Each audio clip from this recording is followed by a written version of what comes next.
What is up, Earth's mightiest subscribers? It's Blerd without fear. Welcome back to the channel. Alright, today's video, we're going to be talking about Daredevil Volume 7, Number 1 by Chip Zdarsky and Marco Cicchetto. And in this video, I'm going to be breaking down exactly why Matt's newest enemy is a familiar face to him that's already breaking Matt's Christian faith. Also, we're going to talk about which superhero Matt Murdock trusts more than anyone else. And last but not least, how being Daredevil has turned Elektra into an even deadlier fighter than she ever was before. You can't see me, you Stevie, wondering how I reach more evolutions than Evie and make it look easy.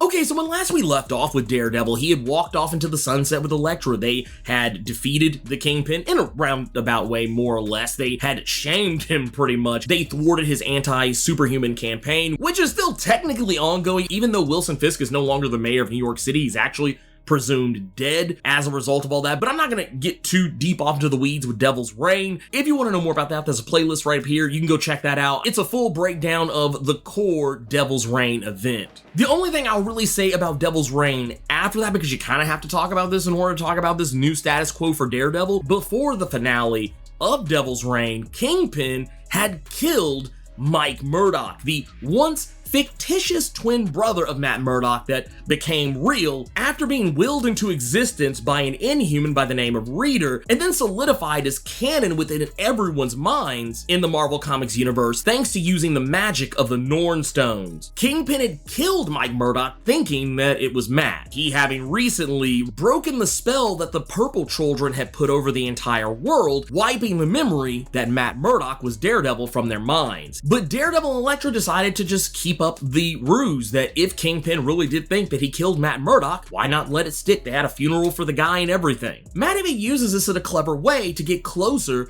to Wilson Fisk's son, Butch Ferris, who is the new and current Kingpin. Because Matt knows he's about to leave New York and he wants to make sure that the criminals of New York realize that there are still superheroes out there doing the good work. And while he's working with Spider-Man, the spell of the Purple Children is broken once again on an individual level when Matt reveals who he truly is to Spider-Man because he trusts Spider-Man. Now, of course, Daredevil doesn't know that Peter Parker is really Spider-Man. This is something that is still technically in effect from the event of Spider-Man One More Day. No one really knows who Spider-Man really is except for the people he wants to know. But Spider-Man in this instance doesn't necessarily trust Daredevil enough to return the favor. He has people close to him that could be hurt by this, and he had just started getting his life, well, I would say back on track. It's mostly back on track. He's still on the struggle bus as of late, if you're keeping up with the recently relaunched Amazing Spider-Man series. But I do find it interesting that this is the superhero he trusts more than anybody else, and I do believe it has more to do with the fact that they've worked together very closely over the years, but also when you think about the fact that Spidey idolizes Daredevil in a lot of respects, or at the very least, used to idolize Daredevil a lot. Daredevil is kind of the elder statesman between the two of them, so I find it interesting that he's putting all of his faith in Parker, whether he realizes it's Parker or not. But as I said before, Matt is leaving town and he's preparing to go off with Elektra, and the two of them are plotting to put together the fist as a way to stop the Hand. Elektra has even brought in their old mentor, Stick, to help them out with this, and while Stick isn't crazy about the idea of Elektra being Daredevil, he thinks that it's a silly idea for her to be playing dress-up the way that Matt does. He can't help but recognize after Elektra's had a bit too much of Stick talking reckless about Matt, it's here the Stick reveals that being Daredevil, while he still thinks it's stupid, that Matt has rubbed off on her in all the right ways, that she is now taking up his passions and his mission, and that it's given her something to fight for that she didn't have before. Before, yeah, she was one of the deadliest women in the world, and now she has something better to strive for, even though she didn't really want it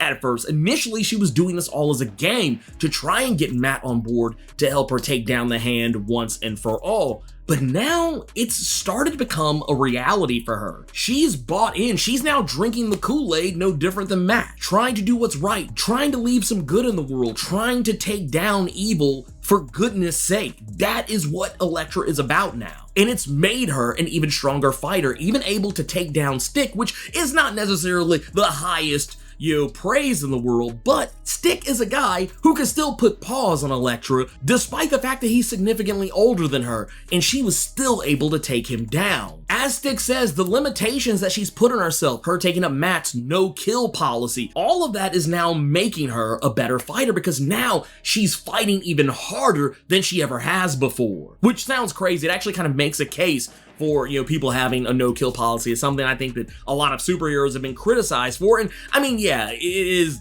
a stupid thing. I'm not saying it's not. The idea of just letting your bad guys go and live to fight another day when you know they're gonna just come back and hurt and kill more people is kind of silly, and if anything, it's selfish, incredibly selfish, because you're basically keeping yourself in the superhero game by never permanently putting away your bad guys. But I do also get why a lot of superheroes have a no-kill policy, because try and name at least 2 memorable Punisher villains that aren't Jigsaw, Kingpin, or Barracuda. And no, you can't say other superheroes. But point of the matter is, they still have a mission to save the world, but Matt has something else that is plaguing him. And as we see throughout this comic, there are a couple of points where we have what I always like to refer to as confessionals, and this actually is even more appropriate considering how religious Matt Murdock is. One of the things we definitely know is on the horizon. He is on a collision course with the Punisher. The Punisher is the leader of the Hand currently, and if he and Elektra are going after the Hand, they are gonna have to take on Frank Castle, aka the Punisher. It just has to happen. And we see a glimpse of the Punisher pop up in this book when Matt's going through his confessional and going through what is, for him, a crisis of faith. Right now, he looks like a battered and broken man. We see that he even has a full beard now underneath that mask. And the reason why he's struggling not only with his faith, but with his belief in the mission that he and Elektra are on. And while yes, he does believe in the mission, but just, you can tell he's struggling with it a little bit. And it's because a new villain has stepped up who has a very familiar face to Matt. Now, longtime readers of Daredevil, you may sit here and wonder why this name is important.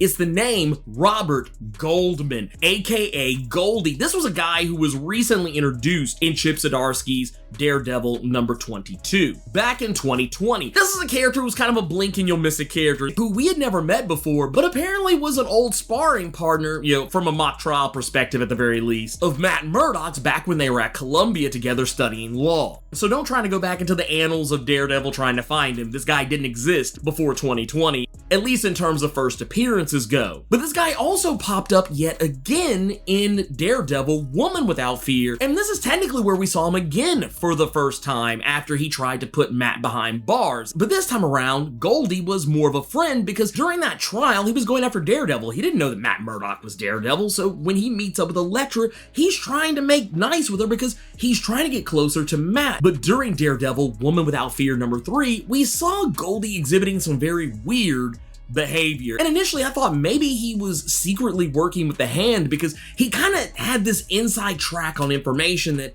I feel like he shouldn't have had. He was the one who leaked the information to Elektra that Wilson Fisk had killed Matt, though admittedly it was Mike, not Matt, as we said earlier. He was the one who sent her on that path to help save Matt, and I feel like while this guy is technically going to wind up being a villain for Matt Murdock, he's doing everything that he's doing under the guise that he's his guardian angel, as he claims to be at the end of this issue. We just knew something wasn't right about this guy because when he sent Elektra off to kill Wilson Fisk, he talks about how that's always been the plan. You killing Fisk has always been what I've wanted. Kind of like how Moon Knight right now has Zodiac who's trying to break Moon Knight down to get him back to being the character that Zodiac feels that Moon Knight should be. I feel like Goldie, or Guardian Angel as he's calling himself, I feel like he's trying to do the same with Matt, removing all potential obstacles or things that could keep him from doing the mission. Daredevil's recent girlfriend, Kirsten McDuffie, he has her killed. The train that she took to leave New York, same as what Matt was doing,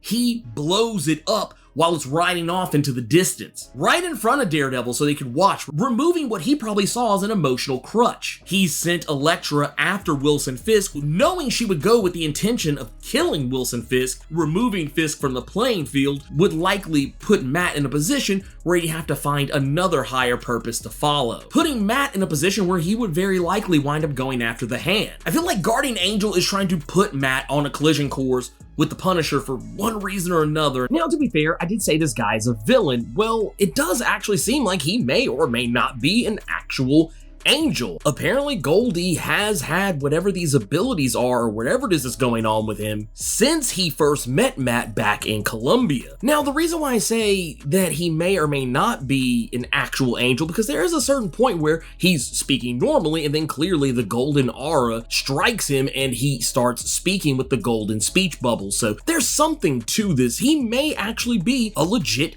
actual angel who is trying to help Daredevil achieve his greatest potential. He's trying to push Daredevil to become the best possible version of himself, but maybe only in his eyes. The reason why I think this could be a really interesting story and making Goldie this interesting new enemy or rival for Daredevil was because Daredevil is a very pious character. As far as superheroes go, he's one of the few openly and outward Catholic superheroes in mainstream comics. And if you really dive into like the Catholic dogma, and if you deep dive into the ways that it's been interpreted of how angels felt about humanity, you can imagine how one would feel about a person like Daredevil. I'm not saying Goldie is an evil, villainous person, but compared to Daredevil, he likely is a bad guy. We do see him earlier in this comic manipulating events in such very small ways, in ways that only Death from Final Destination could appreciate, to save a child's life. Dropping a marble that a guy slips on that sends a newspaper across the street that hits a windshield that leads to that person crashing into a bike rider as opposed to crashing into the child. I mean, clearly this guy has morals and he's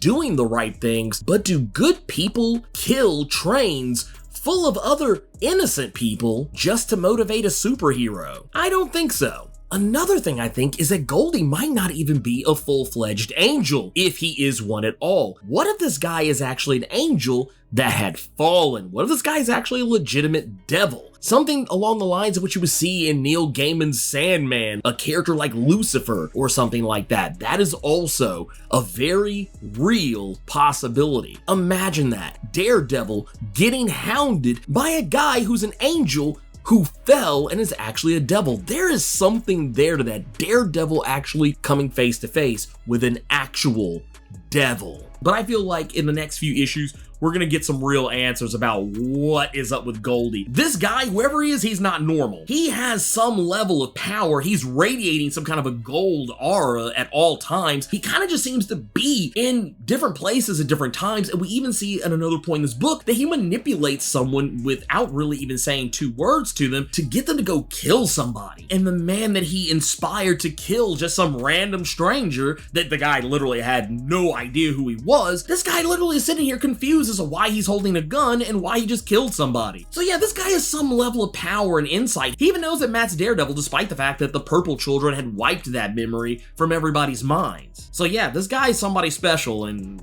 I'm curious to see how they unveil what's up with Goldie. But anyways, that's everything I want to talk about with Daredevil Volume 7, Number 1. This issue was great. I really love Chip Zdarsky's Daredevil, and I feel like he came right back without even so much as missing a beat after he took a break after Devil's Reign, so I'm really curious to see what he has in the pipe for this one. I can't wait to find out more about Goldie, and I'm pretty sure Chip is leading us on the journey. We're eventually going to see that crossover between Daredevil and Punisher. I think it's going to be epic. But anyway, if you want to know more about Chip Zdarsky's Daredevil and the events that led to Daredevil going to prison, check out this video up here. If you want to know more about the Daredevil-centric Marvel Comics event, Devil's Reign, check out this video right here. In the meantime, let me know what you thought about the recent relaunch of Daredevil by Chip Zdarsky and Marco Cicchetto. Keep it plus ultra and sound off in the comments.